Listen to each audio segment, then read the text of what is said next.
of the best thing that Frank purveyed is that antiques are just like a big Easter egg hunt.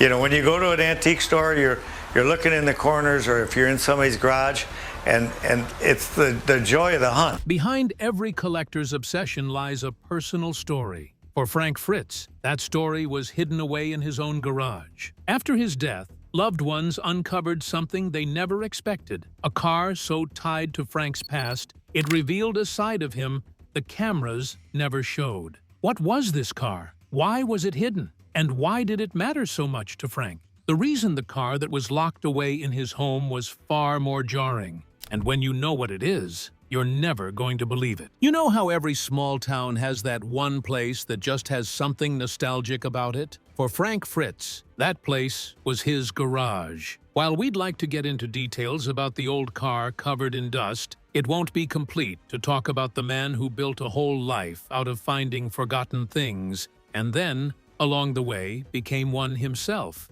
Frank wasn't your typical TV star. He wasn't all about fame or fast cars or fitting into any Hollywood box. All he cared about were rusty signs, old gas pumps, and the kind of stuff most people would drive past without a second glance. So when word got out that his car was found in his garage, everyone was shocked. To understand why it was such a big deal, we need to step back a little and get to know who Frank was. Because once you see who he was, you'll understand why that car wasn't just another find. Frank Fritz. Before Frank Fritz ever stepped in front of a camera or the world knew who he was a regular kid growing up in Davenport, Iowa. He didn't grow up in a rich home, but he was quite special. He wasn't like the other kids. He was often fascinated by what most of his peers at the time didn't care about. While other kids were chasing sports or collecting trading cards,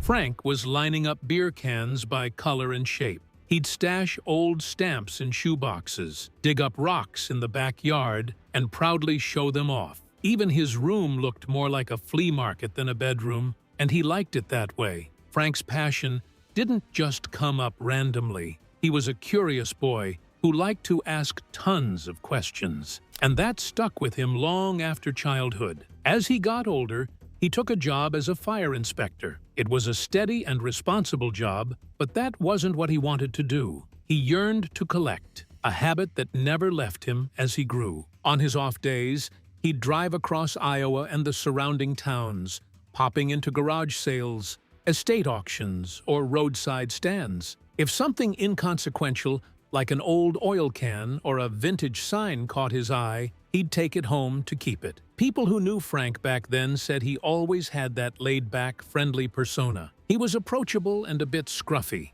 He was the kind of guy you'd run into at a local diner with a laugh that made you feel like you'd known him forever. Somewhere along the way, his picking habit started turning into something more. People began calling him when they had things to get rid of. And soon enough, word got around that Frank had an eye for antiques and oddities. Slowly, he started making small sales on the side. What had once been a hobby was starting to look like a second career. That's when Mike Wolf came into the picture. Mike had been picking for years, too, and he had a vision that involved turning the strange world of antique hunting into a television show. He and Frank had known each other from the picking scene in Iowa. They weren't best friends, but they shared a love for forgotten stuff. And most importantly, they had a knack for getting rid of things people no longer found valuable. The two of them went hand in hand. Frank had the charm, the beard, and the jokes. These were attributes that made you the right guy for the job, and Mike knew that. Soon enough, Frank quit his job as a fire inspector and went full-time into collecting and founded Frank's Finds. Mike, alongside, worked with him as they'd sometimes travel long distances just to dig around strangers' junkyards. Mike, who had wanted to make a show out of their business, started making videos of what they were doing and was trying to pitch it to networks. All they had was passion for the work and a strong vision. How did two local collectors from Iowa end up becoming not just America's favorite collectors, but also ending up having a TV show? Let's find out. The Rise of the Pickers. After several years, the History Channel came calling. And when they did, Frank had already built a quiet, loyal following among local collectors. He wasn't famous, not yet, but his name meant something in the world of pickers. People trusted his eye, his word, and his gut when it came to old stuff with untold stories. So when producers were looking for something new, something real, Frank and Mike's brand of roadside treasure hunting felt like the right fit. American Pickers debuted in 2010, and from the very first episode, it hit a nerve. The premise was simply two guys in a van, driving across the back roads of America, digging through barns, garages, and storage units in search of forgotten history. But it wasn't the finds that made it stick. It was the people. Also, Frank stood out the most, even though he wasn't trying to sell anything. What was charming about him was the fact that he wasn't pretending to be something he wasn't. He wore his flannel shirts, cracked jokes, and got excited over rusty metal signs. He felt familiar to people watching, and that was what attracted viewers to him. Behind the scenes, it was more than just Frank and Mike on the show. There were other cast members like Danielle Colby, who ran things from the shop back in Iowa, keeping the whole operation grounded. She had her own charm, her own grit, and helped round out the team. Together, the three of them created something that wasn't about the money or the fame. They all genuinely loved the thrill of the hunt, the beauty behind the old things they found, and the excitement of stumbling across something no one had laid eyes on in decades. Frank's specialty became clear as the years went by. He had an eye for vintage motorcycles, rare signage, and quirky old toys. While Mike often chased the big-ticket items, Frank was the one who'd light up over a hand-painted oil can or a decades-old lunchbox. His reactions to finding these items were what made it fun to watch. The show caught on fast, not just in the US, but around the world. People everywhere connected with that feeling of discovery. And soon, Frank went from being just a picker to being a piece of Americana himself. The beard, the banter, and the belly laugh were all it took for him to become a beloved part of the show. But as the seasons rolled on, things began to change. Frank started showing signs of physical and emotional tiredness. His health took a toll.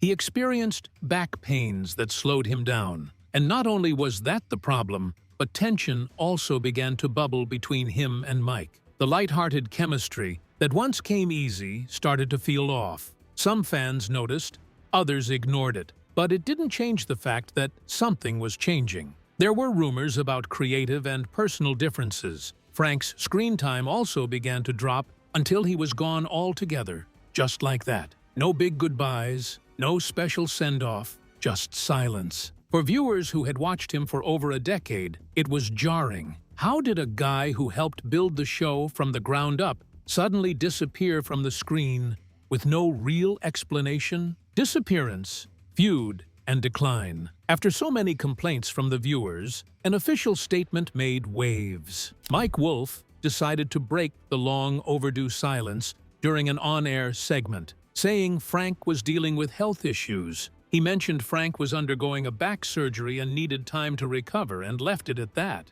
For a while, it was a sensible reason or excuse for fans to give him space in hopes that he would return. With his struggles now out in the open, Frank was also open about his physical struggles with Crohn's disease, as well as his battle with liquor misuse. Some deduced that his back problems had resulted from his long hours on the road and crawling through barns. It seems lifting heavy antiques may have taken a toll on him. Most fans figured he'd be back once he healed, but when weeks turned into months, and many seasons had passed without Frank returning to the show, that's when the real rumors started to swirl. These rumors weren't just the usual speculation. This time they were unflattering claims that started making rounds. There were talks of liquor dependency, friction over money, and even flat-out estrangement between Frank and Mike. None of these claims came from the network directly, and neither Mike nor Frank gave the full story. But the headlines did what headlines do. They ran with the story. Then Frank spoke out. In a rare interview, he finally told his side of the story. He knew my back was messed up, but he didn't call me up and ask how I was doing. That's just how it is. Fans who'd been confused about his leave now felt betrayed on his behalf. Frank said he never got a call. No heads up, or even an invitation to return. He believed the show had moved on without him, and it hurt him. This wasn't only just a work issue. His friendship with his longtime friend and work partner that had lasted decades had turned sour, and the way it ended didn't sit right with a lot of people. Behind that growing silence was a man dealing with more than one kind of pain. His physical health had started to slip before the cameras stopped rolling. Off-screen, things were getting worse. He looked thinner in the few photos that surfaced. His face seemed tired, like someone who had more behind him than ahead. Old friends said he wasn't going out much. Some didn't hear from him at all.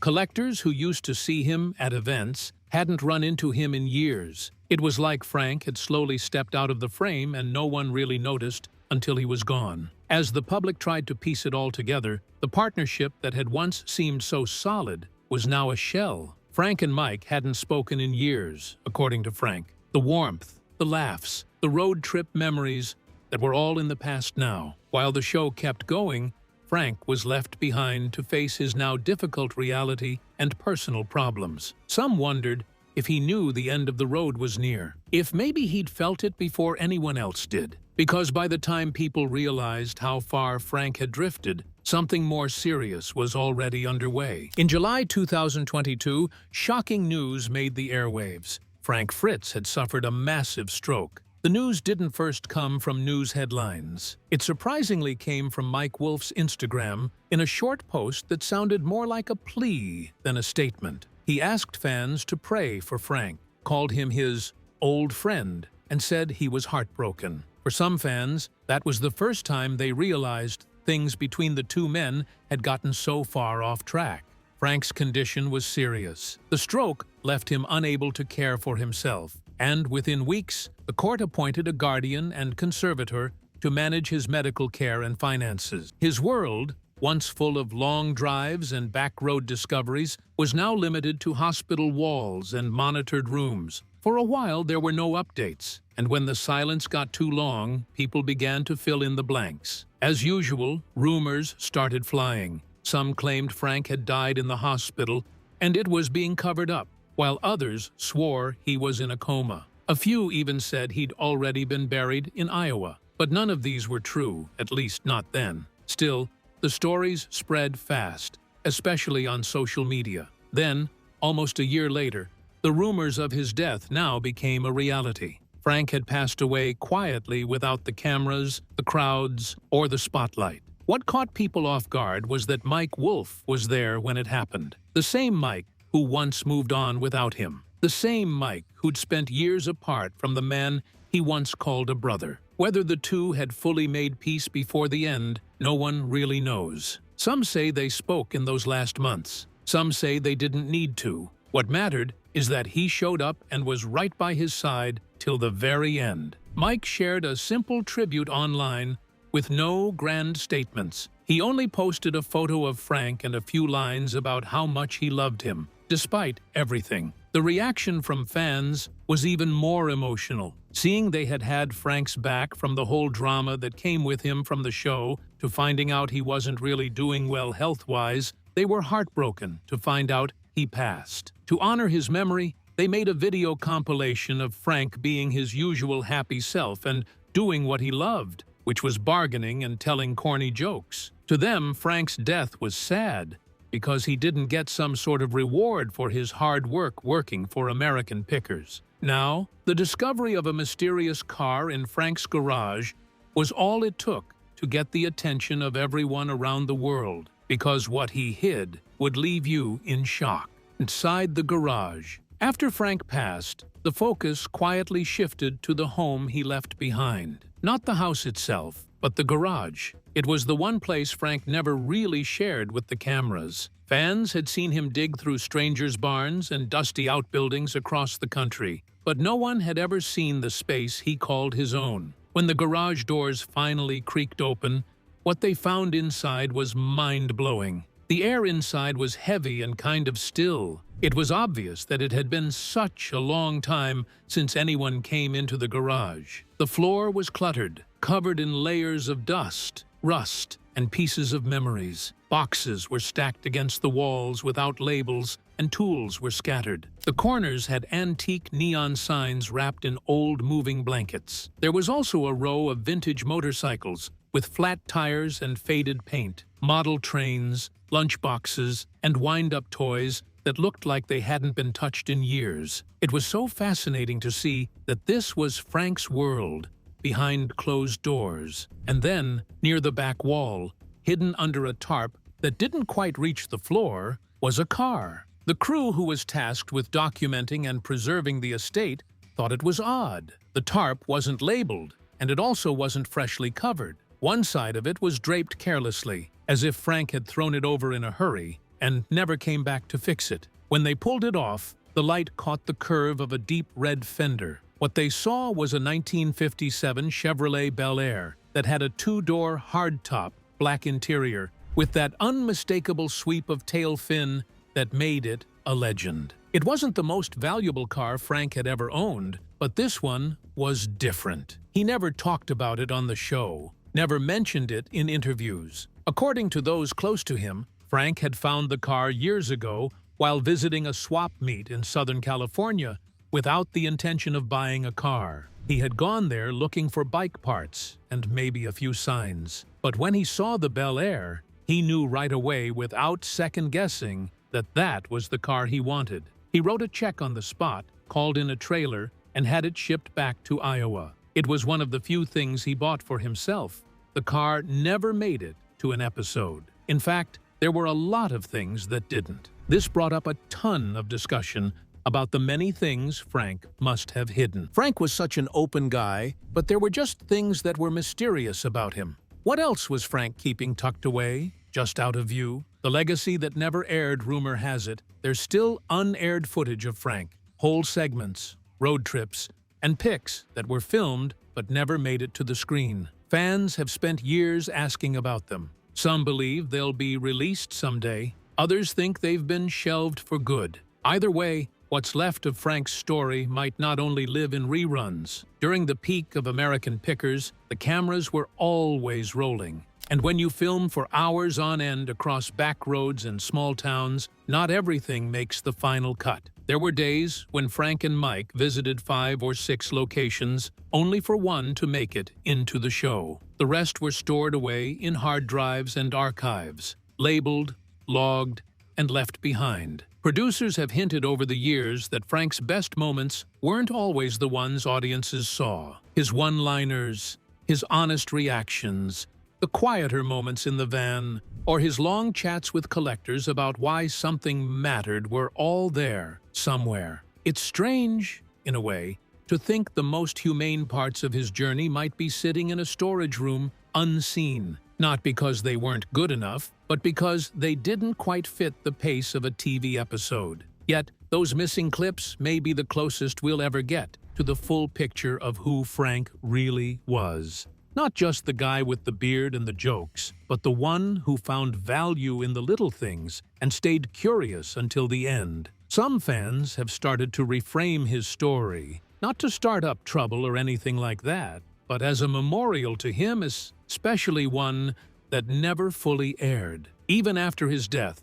Frank's presence still lingers in collector circles. People post photos of items they say Frank sold them, or pieces he once found that are now on display in their homes. Vintage signs, motorcycle parts, and even toys, each one with a story tied to Frank. And then there's the strangest part of all. But the thing is, even though Frank might be gone, the mystery lives on. Till today, people are left in denial of the fact that Frank actually did die, and some wonder if there's more to the story than meets the eye. Which brings us to the million-dollar question and craziest rumor of Frank Fritz not being dead after all. Is Frank Fritz really dead? The part no one really knows how to talk about without sounding a little odd. There are still people who think Frank never died, even after the stroke, after the court records, after Mike's tribute post, and the statements that followed.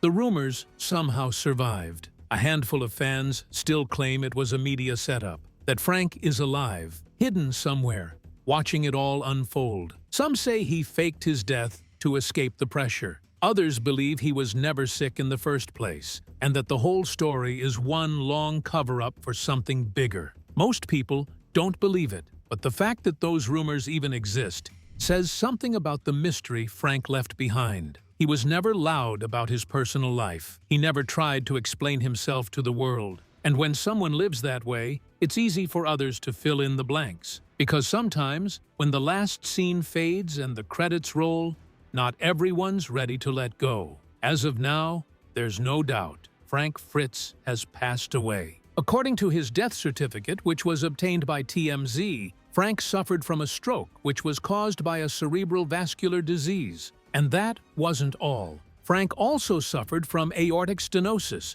which is a chronic condition that makes it difficult for blood flow to easily flow throughout the body. Both these illnesses contributed to Frank's death. The confusion, however, didn't start with his death. It started long before it. Rumors about his condition had been circulating since his stroke in 2022, and with so little public communication afterward, misinformation spread like wildfire. One headline would suggest he was recovering. Another would claim he had quietly passed. Blogs recycled outdated news. Comment sections filled in the blanks. And with no social media presence to clear things up, even longtime fans weren't sure what to believe anymore. The tipping point came when photos of his garage being inventoried leaked online. People assumed the worst. To many, it looked like an estate clearance. In reality, it was. His conservators had begun formally managing his belongings and preparing for what everyone feared was inevitable.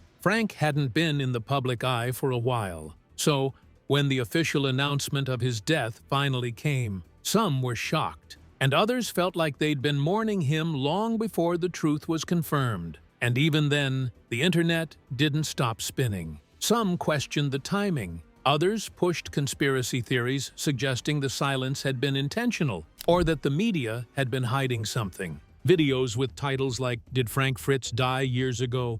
popped up overnight, racking up views. TikToks claimed to expose the truth, only to rehash the same old speculation. It was chaotic, messy, and deeply human, but underneath the noise was a real loss, because whether they knew the full story or not, people felt it. Frank wasn't just a guy on TV. He was someone who reminded viewers of their dad, or their uncle, or their neighbor who tinkered with bikes in the garage. He made folks laugh without trying. He brought heart to a show about history and junk. And when he disappeared, something changed in the tone of American pickers. People noticed. They missed him before he was even gone. And now that he's no longer here, the sense of loss has only grown. The truth is, for many fans, the grief started long ago, when the show moved on, when Frank fell silent, when his world slowly closed off from the one that had once loved watching him in it. Still, not everything about Frank's legacy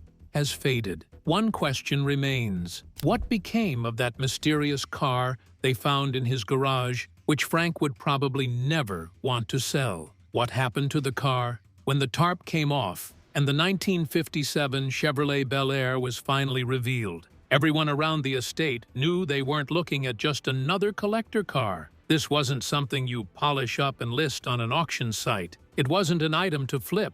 From the moment Frank bought that Bel Air, it became more than a vehicle. It became a promise, and also a piece of himself he never intended to part with. After his death, there was pressure, as there always is, to put a number on everything. Appraisers were called in, and experts were consulted. The Bel Air, despite needing some cosmetic love, was still a gem, as it is worth a solid 6 figures in the right circles. But when it came to the question of what to do with it, Frank's note became more than sentimental. It became sacred. His conservators, those tasked with managing what he left behind, made a decision. They would honor the note with no showroom listings or private offers. The Bel Air would stay off the market and remain in storage, untouched and intact, just exactly how Frank left it. But that wasn't the end of the story. There were whispers and speculations which started circulating not long after, and it was quiet talk of something bigger. A few people close to Frank began exploring the idea of preserving the car not as property, but as part of a legacy. The word foundation began popping up in those conversations. A Frank Fritz Foundation, maybe even a mini museum. Nothing formal yet, but the interest is real. Fans have voiced support. Collectors have offered to donate memorabilia. There's even talk of reuniting items from Frank's earliest picks, placing them together under one roof. It's still early. No official plans have been announced, but the momentum is building. And at the center of that effort is the Bel Air, still resting in the same quiet space, as untouched as it was when Frank parked it there. To the collector community, it's already become something of a relic, not because of its make or model, but because of what it represents. They're calling it the last true Frank Fritz pick. And in a way, they're not wrong. Unlike the finds that made it on camera or the deals that aired on primetime, this one stayed hidden. It wasn't curated for ratings or picked for resale. It was for Frank,